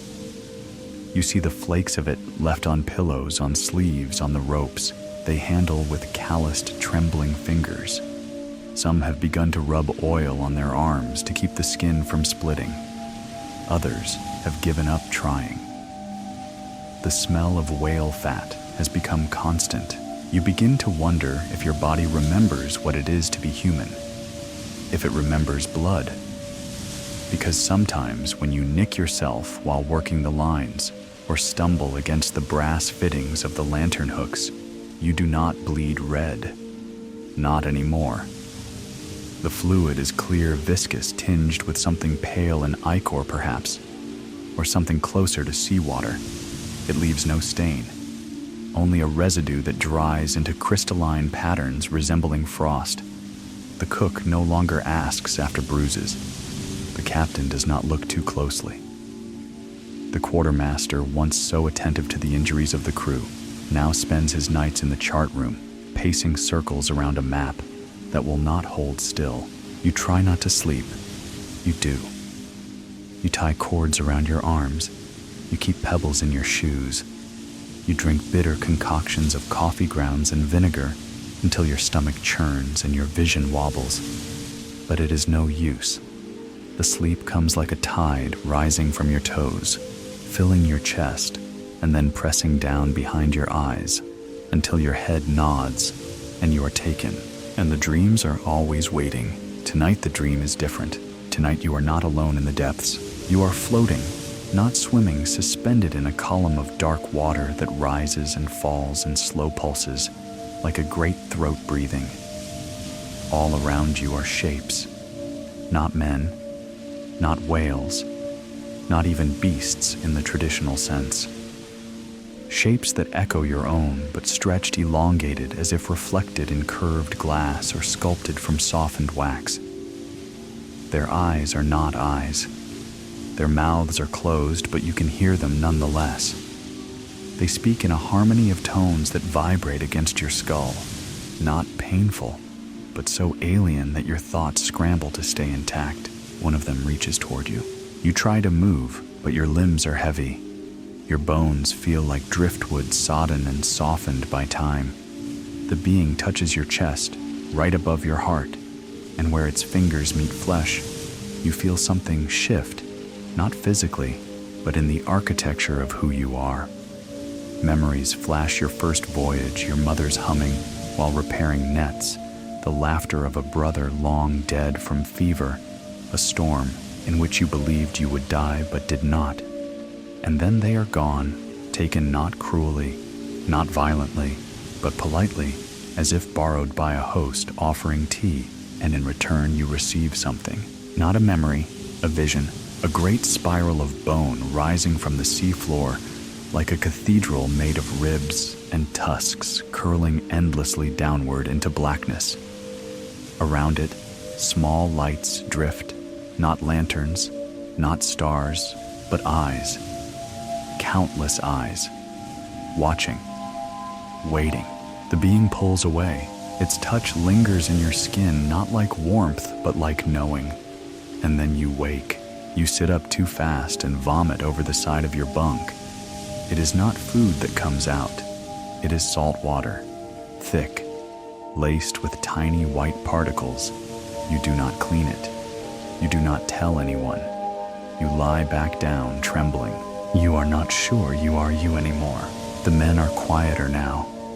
Even the ones who used to hum or whisper or mutter their prayers have grown still. There is a hush across the ship, not born of fear, but of reverence, the kind of reverence one hears in a cathedral before the sermon begins. And still the dreams continue.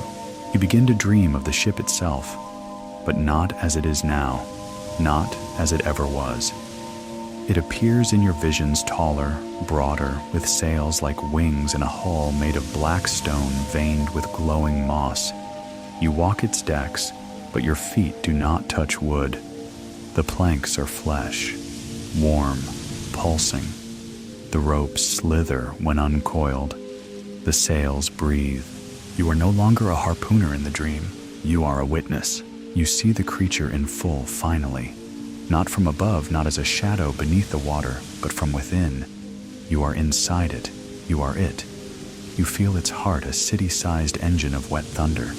You feel its thoughts, long, slow, ancient thoughts that stretch between centuries like bridges made of longing. You are the harpoon in its side, and yet it does not hate you. It thanks you for what you do not know. Only that the moment you struck you became part of its remembering. You are a fragment now, a splinter in the vast mind of something that sleeps beneath memory. When you wake this time, you find that your nose has bled in the night, but not blood. Salt, crusted white along your nostrils. Your pillow is stiff with it. You are no longer surprised. You wipe it away. Outside, the sky is wrong again. The stars are arranged in patterns no sailor has ever charted. You see the spiral again, not in the water, but in the clouds. A vast turning formation that does not move but waits, and in the center of it an eye. You blink, it vanishes. You stagger to the prow. You lean over the rail, and you say quietly, not to the sea, not to the sky, but to the thing you now understand. As always, listening, I saw you, and the water replies, not in wave but in taste. Salt coats your lips. You did not touch the sea, but it has touched you. It begins with a ripple, not a large one, not enough to stir the ropes or trouble the lantern light, but a narrow tremor across the ship's wake, so precise and straight, it looks etched by hand, like someone drew a line across the sea with the tip of a needle. It trails behind you steady and unbending, even though the ship is not moving, not in any meaningful way. The ocean has long since stopped behaving like water. It has become a surface that exists only because something beneath it permits the illusion of flotation. Yet the wake persists, defying logic, as if the sea itself is pretending you still travel, that you still follow a course. And in that false wake, something opens. It is not the first eye. The first you remember well. The way it watched without blinking, how it regarded you not as prey nor threat, but with a curiosity that bordered on pity. The first eye followed your harpoon. It saw you before you saw yourself. It changed the ship's course, not by current or wind, but by the gravity of attention. But this is another eye. The second one opens beneath the waterline. At first you think it a trick of the lantern's reflection, a glimmer of your own fatigue refracted in the black glass of the sea. You lean over the rail eyes narrowed against the night, and then it moves. It does not blink, because it is already open, but it shifts slightly, angles itself, aligns with yours. It is larger than the first, deeper set. No white sclera, no discernible iris, just blackness like the inside of a cave that's never known light. You feel your breath catch not from fear exactly, but from a physical sense of being perceived with such intensity that your heartbeat seems suddenly out of place like a loud song in a cathedral. You reach for the rail, needing to ground yourself. The wood is damp with salt, though no spray has touched the deck for hours. And when you close your eyes just briefly to clear the shimmer from your vision, the image of the eye remains, not as a memory, but as an imprint. When you open them again, it's still there. This time others see it too. The quartermaster speaks first. His voice is quieter now, thin and papery. The tone of a man who knows the difference between naming a thing and summoning it. It's watching the wake, he says. Not the ship. Not us. What does that mean, someone asks, but no one answers. Because you all understand in the place just behind language where truth nestles like a blade in its sheath. The first eye watches what you do. The second eye watches where you've been. And both are waiting to see whether the two things match. You begin to notice small things around the ship changing again, as they always do after a new appearance. The bones in the bilge have rearranged themselves without sound. The spiral is wider, now open-ended, a tendril stretching toward the starboard hull. The map in the captain's quarters has bled. Not ink, not wine, something green and glowing that evaporates before it stains. And the wake, that strange, unwavering wake, now pulses, once per hour, as if something beneath is breathing in reverse. You try not to stare at it, but your eyes return again and again, drawn not by curiosity, but by obligation, the way one watches a wound to see if it festers. It feels like the eye will close if you look away, and you're not sure you want that. There are debates hushed and fragmented among the crew. One sailor, thin as a shadow and smelling faintly of resin, insists that the second eye is not the same creature as the first, that there are two, or perhaps more. One above, he says, one below, one behind, and one that waits inside the sky. Another, a woman with a voice that sounds like it's been soaked in salt and whiskey since birth, swears she saw her reflection in the second eye, but not as she is.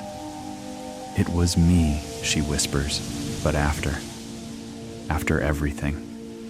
After seeing what waits at the bottom, the younger ones don't speak.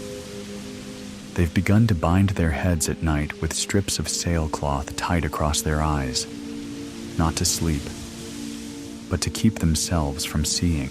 You meanwhile begin to dream differently, not of the ship, not of the spiral, but of the wake. In the dreams you are walking along it, not aboard the ship, but beside its trail, as though it had become a path of stone laid atop the sea.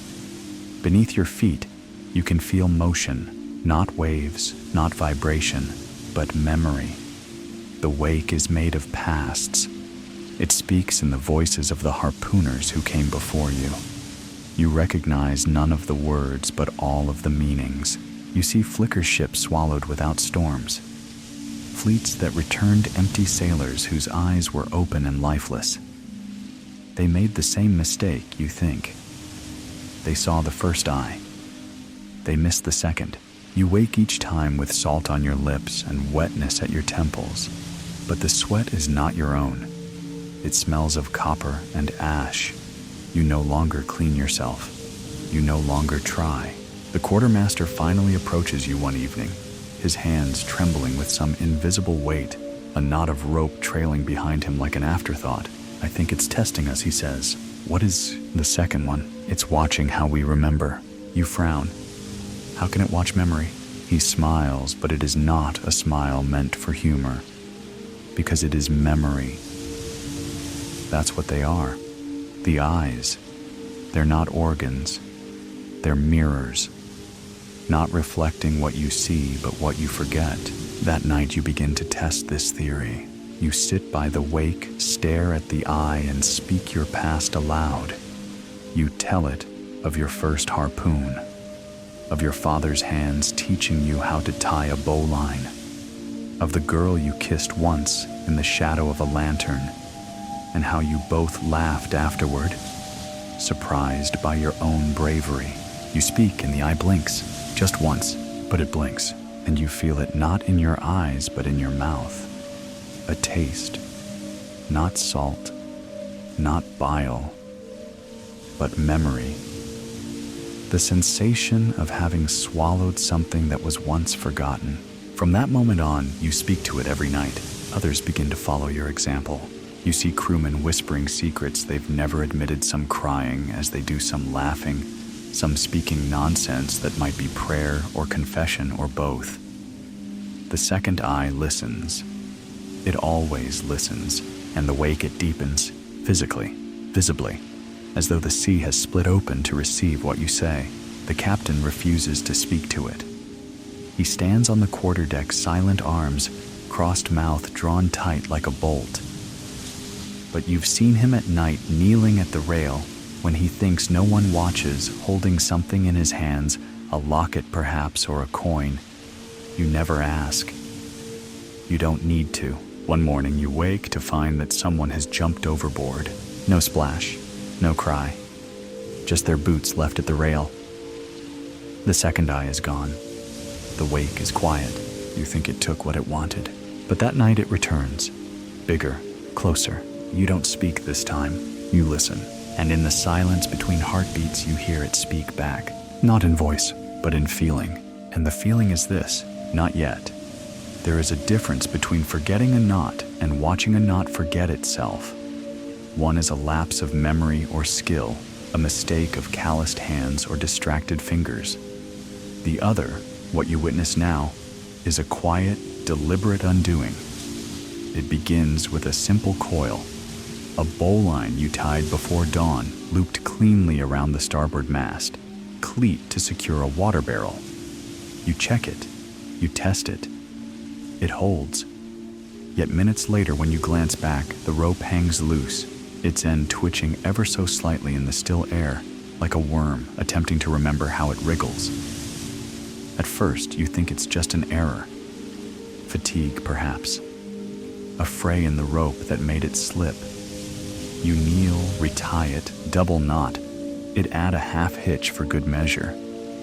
You press your palm against the fibers and whisper an old sailor's rhyme for luck, even though you haven't believed in luck for weeks. But it happens again and again. Soon it's not just your knots. It's the sail ties, the lashings around crates, the lines that anchor the lantern poles to the railing, even the simple loops that the cook uses to hang his ladle. They all begin to loosen, not with speed, not in panic, but with intention. Like the ship is slowly deciding that it no longer wishes to be bound by anything. It begins to happen more often at night. The knots come undone while the crew sleeps or lies awake pretending to. No one is truly resting anymore. The dreams and the eyes and the salt in their blood have seen to that. In the dim lantern light, you see sailors waking one by one and staring at the sagging ropes around them. They do not speak. They retie what has come undone. Some begin to bind the lines with leather to nail them down, or fasten them with metal rings. It does not help. By morning, the ropes have freed themselves again. And it is not just knots. The sails begin to slacken from their grommets, drifting slowly from their rigs, like tired hands releasing grip. The hammocks that once cradled men in curved canvas cocoons begin to hang at strange angles, as if recoiling from the bodies they carry. The sheets of sailcloth stored in the hold unroll themselves and sprawl across the planks, whispering as they slide like sheets being pulled from the beds of the dead. Someone tries to tie down the mainmast stays with iron wire. The wire twists. That's when the fear changes. It's no longer about the beast in the sea or the rot in the harpoon or the salt that spills from your skin. The fear now is structural, fundamental. The ship is unraveling not from age, not from damage, but from within. The ship itself is coming undone like a dream, realizing it is being dreamt. The quartermaster tells you a story. He does this without prompting late at night, while you both sit by the prow, where the ropes still seem for now to obey gravity. He tells you of a voyage long ago before this ship, before this life, where a vessel disappeared into fog for 6 days and returned with no sails, no rudder, and no name. The crew was gone. The ship floated into port under no power, not dragged, not blown, just arrived. And when it was boarded, the only thing found below deck was a single phrase carved into the hull. Knots remember when hands forget. You don't ask if it's true. You don't need to. You go below deck that night and find the lashings that hold the barrels in place have loosened. The barrels roll gently, not in disobedience, but in freedom, as if testing their weight. You tighten one, and when you touch the rope, it feels warm, not from friction, from life. You stagger back. You do not touch it again. The carpenter nails the shutters closed on the storage holds. The next morning, the nails lie in a neat pile on the floor, and the shutters hang open. No sign of breakage, just release.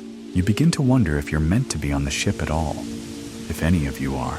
The ship now hums faintly, a resonance that grows stronger when you place your ear to the mast or lie on the planks at night. It is the sound of loosening, of shedding, of becoming unbound. You recognize it, though you don't know how. It is the sound of a thing returning to its origin. You begin to feel it in yourself. Your boots, once tied tight, now slip loose, even when you double knot them. The laces unthread themselves in your sleep. The cord around your waist falls to the floor while you walk, not snagged, not cut, but undone. You wake to find the buttons on your coat, unfastened the ties in your hair, unfurled your belt, lying neatly folded at the foot of your hammock. You do not panic. You begin to understand. Something wants you free, not saved, not spared. Free. One night, you lash yourself to the mast with a length of braided rope. You do it slowly, carefully wrapping it 3 times around your torso and cinching it with a sailor's bend that you've trusted since boyhood. You lie there, eyes wide, body bound. You sleep. You dream. You are underwater again, floating beside the great beast. Not the whale, not anymore, for it has grown far beyond the shape of any animal. It is cathedral spiral wound memory. You are tethered to it by a line of light, but the line pulses, stretches. You pull against it. You do not want to go deeper. And then the rope unties itself. You wake. You are free. The knot is gone. The rope lies in a circle around your feet. You say nothing to the others, but you see the same knowledge in their faces. The cook has stopped securing the barrels.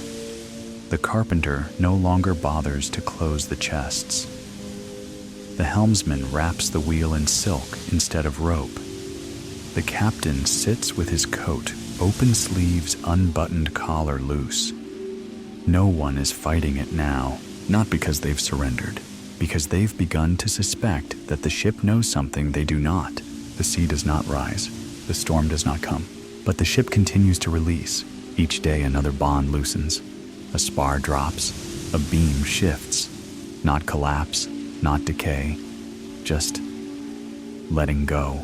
And below in the hold, the bones have rearranged again. The spiral is gone. In its place, a circle, unbroken, unknotted. You touch your chest and feel the same shape forming in your breath. You are not the first to see it. That more than the sight itself is what makes it real. By now, the crew does not announce discoveries aloud. There are no cries of alarm, no sharp commands from the quarterdeck, no pointing fingers or shouted warnings. All of that belongs to the earlier part of the voyage, the part that operated on the assumption that what was happening could be interrupted or undone. Now, when something impossible appears, no one raises their voice. They simply fall quiet, and that quiet spreads like ink on water, until even the sea seems to hush in sympathy. This is how you know it's happening. You are halfway through recoiling a length of rope that, until moments ago, was coiled already. Something that happens more and more now, tasks undoing themselves, loops shifting and sliding when you blink, and the air changes. Not temperature, not moisture, something else. A density as if the world has taken a breath and is holding it. You stand hands still resting on the rope. You scan the faces around you. No one speaks, but they are all looking toward the starboard side. Their eyes are blank mouths, slightly parted. Not awe, not horror. Recognition. You turn, and you see it. It does not rise with grandeur or drama. It does not breach or thrash or spout fountains into the air. It simply is where it was not before. Its presence is not marked by motion, but by subtraction. The light does not reach it. The wind bends around it. The water underneath is darker not by shade, but by depth that should not exist. It is the whale, or at least the shape you once believed to be a whale. Its back breaches the surface like the spine of a forgotten island, massive and still glistening with the sheen of oil and time. But it is not its size that freezes your breath. It is the opening. There is a line running down its side, a smooth, seamless seam that begins behind the curve of what might be a pectoral fin and extends downward into the water. A line like a scar, a line like a mouth. And it is opening, not violently, not with the tearing rip of flesh or the crack of bone. It opens gently, slowly, with precision, like the turning of a well-oiled hinge, like the unfurling of an invitation. As it parts, the water around it stills further, and the air thickens with a scent you cannot name, rich, metallic, ancient. Not decay, not life. Something that has been waiting between those two things for longer than memory. You cannot see inside at first. The light is wrong, the shadows too deep, too layered. But then it shifts, and what lies within reveals itself not all at once, but in pieces. A shimmer of something iridescent, the outline of shapes that suggest structure, and then movement, slow, deliberate, impossible. It is not an organ you see, it is a room.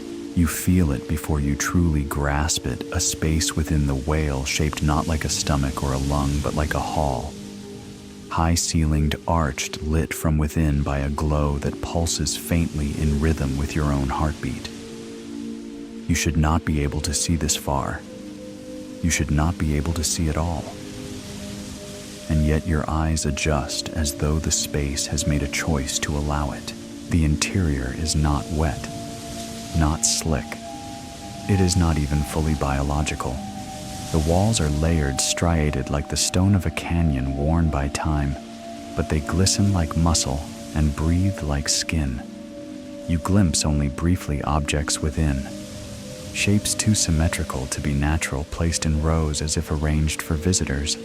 One of them turns, slowly, silently. You see no limbs, no face, but you know it sees you. And then the door opens wider. You fall to your knees, not from pain, not from terror, from recognition. Something deep in your spine has stirred, something that has been waiting for this moment your entire life, or perhaps longer. You are not alone. Someone steps forward. A sailor named Marn, tall and wiry eyes, always fixed on horizons that no one else could see. He says nothing. He does not look to the captain. He walks to the rail sheds. His coat removes his boots. No one stops him. The sea is dead silent. He climbs onto the edge toes curled around the lip of the wood, and he bows, not to you, not to the ship, to the opening. Then he dives. You wait for a splash. There is none. He vanishes without sound, without ripple, as if he has been taken in. You rush to the edge. Look down. The water is still. The door remains open. A second sailor follows. Then a third. The captain says nothing. His hands grip the rail until his knuckles turn the color of ash. The quartermaster closes his eyes. You do not jump. You cannot. Your legs are stone. Your hands tremble. Then someone begins to hum. It is a tune you remember, not from this ship, from your childhood, from the lips of someone long dead. It is a lullaby, one meant to be sung to the sea. It speaks of doors, of descent, of bones that remember their shape long after flesh has forgotten. You realize that the sound is coming from your own mouth. The whale waits. The door pulses, and from within the opened seam, a breeze escapes not from lungs but from depth. It brushes your skin. It carries a voice, not in words, in feeling. It says, "We are ready." You stagger backward. You clutch your chest. Your heart is beating too fast, or not at all. You cannot tell. The world is slow. The ship is still. The door is open. Others have gathered near the rail. Some have begun to cry, not in despair, in relief, as if they have been waiting their whole lives for this moment of becoming, of remembering, of release. You understand now that this was never a voyage toward land. This was a pilgrimage. The destination was not a port. It was an invitation. The door is not a wound. It is a threshold, and those who go through do not return. It is not fear that keeps you rooted to the deck as the others climb over the railing and drop silently into the sea. It is memory. Not your own, perhaps not even human memory, but something older that now lives behind your eyes and tightens your spine like a rope drawn taut. You watch as another sailor, face serene and eyelids half lowered, as if in the presence of divinity, steps out of his boots and places one hand on the railing. He turns not to look at you or the captain, but to gaze once more at the sky or at the horizon, or at something only he can see. And then he lets himself fall forward into the open dark. No splash, no scream, no struggle, only stillness, only silence, only the faint ripple of air as a body passes into a medium that is no longer water in the way you understand it. By now, more than a third of the crew is gone. Some left in the first hour soon after the whale split itself like a scroll and bared its inner sanctum to the watching ship. Others took longer. They paced the deckhands, trembling, muttering under their breath, eyes darting to the open door in the beast's side as if waiting for a signal. And then, one by one, as if nudged gently by some unseen tide, they made their decision. They walked. They dove. They disappeared. And you remain. The captain stands not far from you, his knuckles pale where they grip the wheel, though he has not steered in days. His face is still, but the muscles of his jaw jump every few seconds, like a man chewing on a prayer he dare not swallow. You cannot read his eyes. No one can anymore. He is with you, but also beyond you, like someone who has traveled farther than his feet have carried him and is only waiting for the rest of his body to catch up. You consider speaking to him, asking what he will do, if he will leap or if he will stay until the ship crumbles beneath his boots.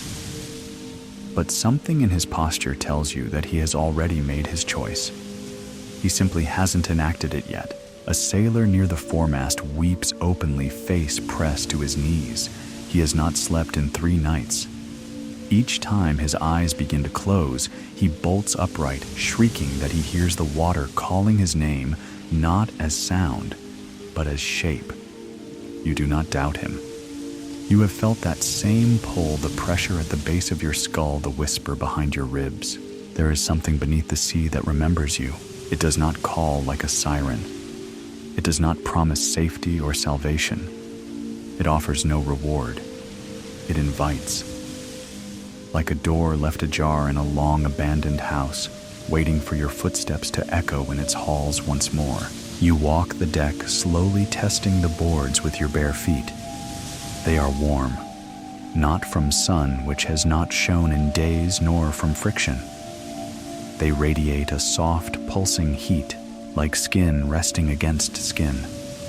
You feel the breath of the ship rising through its grain, slow and regular, as though the vessel itself has become something living, something between beast and structure, heart and hull. Below deck, the hold is empty. You check. One by one, the hammocks are slack, the barrels unlashed, the crates emptied. Even the bilge bones are gone, vanished. The spiral replaced by clean planks, damp with something that smells like myrrh and blood.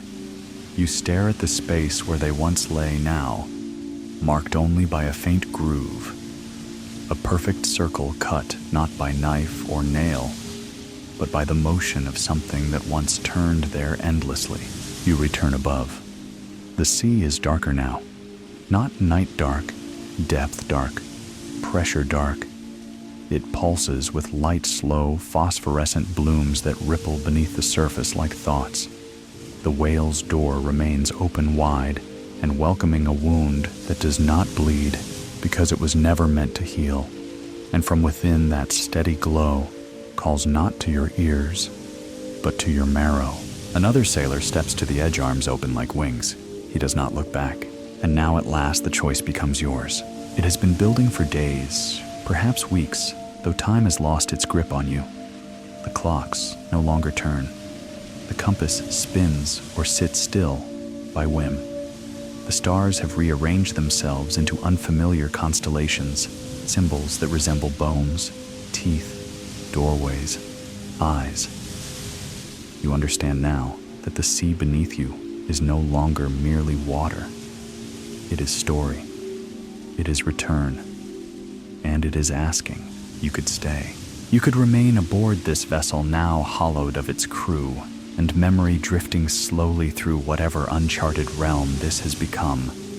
You could hold the ropes tighter, light the lamps, tie the knots again and again as they unravel each dusk. You could wait for the hull to break, for the mast to fall, for the breath in the planks to fade into stillness. You could go down with the ship, not as a captain, not as a hero, but as a remnant, a placeholder, a bookmark in a story too strange to be finished. Or you could leap. And what would that mean? You do not know. No one who has gone through the door has returned. Not one. You've heard no voice, no cry, no splash. Only that breathless absence, that impossible vanishing, as though they had passed into a layer of the world hidden between water and bone. You step to the rail. Your hands grip the wood. It is warm. It hums beneath your palms. You look down. The eye is gone. The second one, the watcher in the wake, no longer trails you. But you feel its absence like a touch that has not been withdrawn. The water below the whale's opening glows faintly now, a gentle pulse like the rhythm of sleep. The ship does not groan, it sighs. And then, for the first time in days, you hear a voice, not external, not thunderous, not divine. It is your own, quiet, unsteady. And it says, I am ready. You close your eyes and you step forward, but your foot catches, not on a rope, not on the rail, on certainty. Something in you holds. A memory, a question. Not fear, not hesitation, but the final test of will to choose not only what lies ahead, but what to leave behind. You stagger back. You do not fall. You do not jump. You breathe, and the ship waits. Behind you, the wind stirs. For the first time in weeks, it rustles the slack sails, lifts the edge of your coat. A single rope tightens on its own. You turn. The whale's door is still open, but it no longer pulses. It waits. And now you understand. The choice is not about destination. It is about transformation. You may leap. You may remain. But either way, you are no longer who you were. You are the last of those who once crowded this deck with laughter and salt and songs, those whose hands bled from lines and whose feet remembered the rhythm of a ship. Even when drunk on land, only you remain. The others are gone. Not dead, at least not in the ordinary way, but taken, chosen, absorbed, transformed. One by one, they disappeared into the open door of the beast, the whale that never bled, never surfaced, never hunted, but waited, and called, and received. You sit near the mainmast, now legs folded beneath you, back pressed to the timber that groans quietly with the breath of the ship, and you watch the water. The door is still open, though it does not beckon. The glow within pulses more faintly now, less like an invitation, more like a heartbeat slipping into sleep. The sea has stilled once more. No winds, no current, only that steady hush, that ancient murmur of something vast exhaling just beneath your vessel's hull. The sky above has emptied of stars. Even the false constellations have receded, as if their purpose has passed. The firmament is gray, not with clouds, but with an ambient dimness that stretches from horizon to horizon, suggesting neither day nor night, only an unbroken dusk. You have not eaten in 3 days, though you do not feel hunger. You do not feel much of anything in truth, except the weight of your limbs, the dryness of your throat, and the low continuous throb in your right hand, your harpoon hand. The place from which you struck. The hand looks different now, not diseased, not wounded, just aged. The lines are deeper, the knuckles more pronounced, the skin thinner. A patch of it shines faintly in the gloom like polished stone. When you hold it to your face, you swear you can still smell the oil and salt of that first moment, the moment the weapon left your grasp and pierced something that was never meant to be pierced. You didn't think then. There was no omen, no shadow across the sea, no voice warning you not to do it. There was only the flash of its back breaching the surface, that barnacled massive arc breaking the line of the sea like the hilt of a buried sword, and the reflex born of training pride instinct.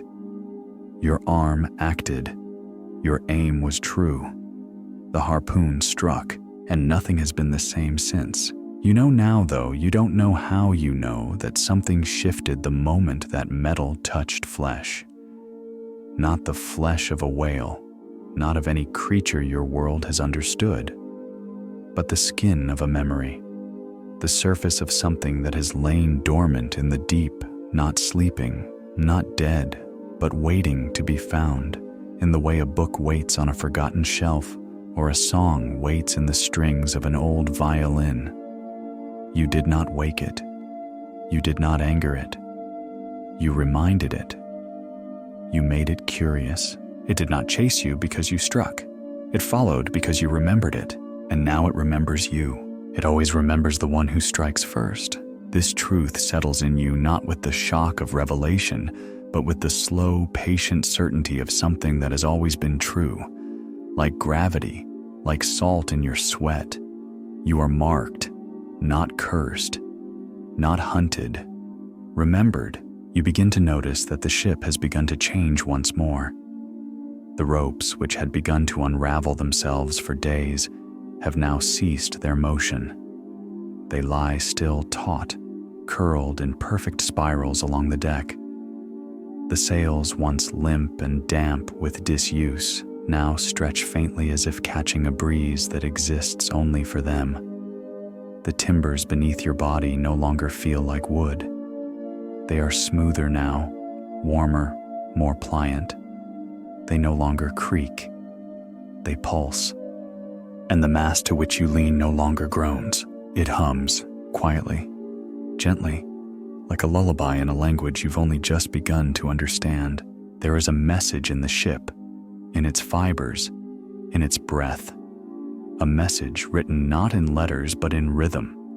It tells you that the voyage is over, that the vessel has served its purpose not to carry men across the sea, but to carry you to this moment, to this place, to this realization. The whale has not moved in hours. The door remains open but passive waiting. The lights within flicker like the final embers of a fire that has burned for centuries. You sense that if you leapt now, it would not receive you. The invitation has passed. The others were taken not because they were brave or ready or pure. They were taken because they were not the one who struck first. That role was yours. You were not meant to pass through the door. You were meant to watch it close. You rise slowly, bones crackling, knees stiff, and make your way to the prow. The wheel spins slightly as you pass it, though no one touches it. The bell above rings once, just once, and then falls silent forever. You step to the edge. The rail is wet with dew that smells faintly of iron and myrrh. You lean out and look down. The sea no longer looks like water. It looks like a surface stretched tight over breath, and deep within it you see movement, not shadows, not creatures, not even limbs. Memories. You see the face of the boy you once trained with, who fell overboard and never resurfaced. You see the storm that nearly tore your first ship in two, the mast breaking like a snapped bone, your captain screaming as lightning wrote his name in fire. You see the eyes of your mother as she watched you leave the last time, knowing you would never return the same. You see the day you first threw a harpoon, the joy, the arrogance. You see yourself, standing at the rail, staring into the sea. You step back, and the whale begins to close. It happens slowly, with grace. The great seam down its side pulls inward, the ridges folding like the petals of a flower after dusk. The light inside dims, contracts, becomes a single point, and then nothing. The door is gone. The body is whole, the skin smooth. It does not dive. It does not sink. It simply turns. And as it does, the water around it flattens in a perfect circle, stretching outward in a ripple that does not break. You watch it vanish into the distance, not beneath, but beyond, as though it has passed into a layer of reality you cannot follow. The ship sighs, and now you are alone, truly, but not abandoned. You walk the length of the deck one final time. The planks beneath your feet are warm. The mast leans slightly. The wheel turns once more. You touch the rail, and it tightens beneath your hand like muscle remembering how to flex. You look up. The sky is still gray but lighter now. You breathe, and as you do, the ship begins to move, slowly, not toward land, not toward harbor, but forward, through time, through memory, through whatever waits for the one who struck first and stayed. You do not know where you are going, but you are no longer afraid. And now, with the water still beneath your hull and the sky stretched like a sleeping eye above you, the world quiets. The ship drifts, not hurried, not lost, but unanchored, like a thought released from the mind that first formed it. There is no more wake behind you, no more chart to follow. You feel the ropes at your sides lie still, the sails now curled into gentle curves, relaxed and at ease, as if they too have finished their long labor and now seek only rest. Your breath comes slower, The heartbeat of the ship softens to a pulse you no longer need to count. You lie down on the warm wood, your head against the planks, and listen not to groans or creaks, but to a hum, low and long and full of old things. It speaks in the way trees speak, in the way stars shine, in the way bones remember the shape of the first hand that broke them. You do not need to rise again.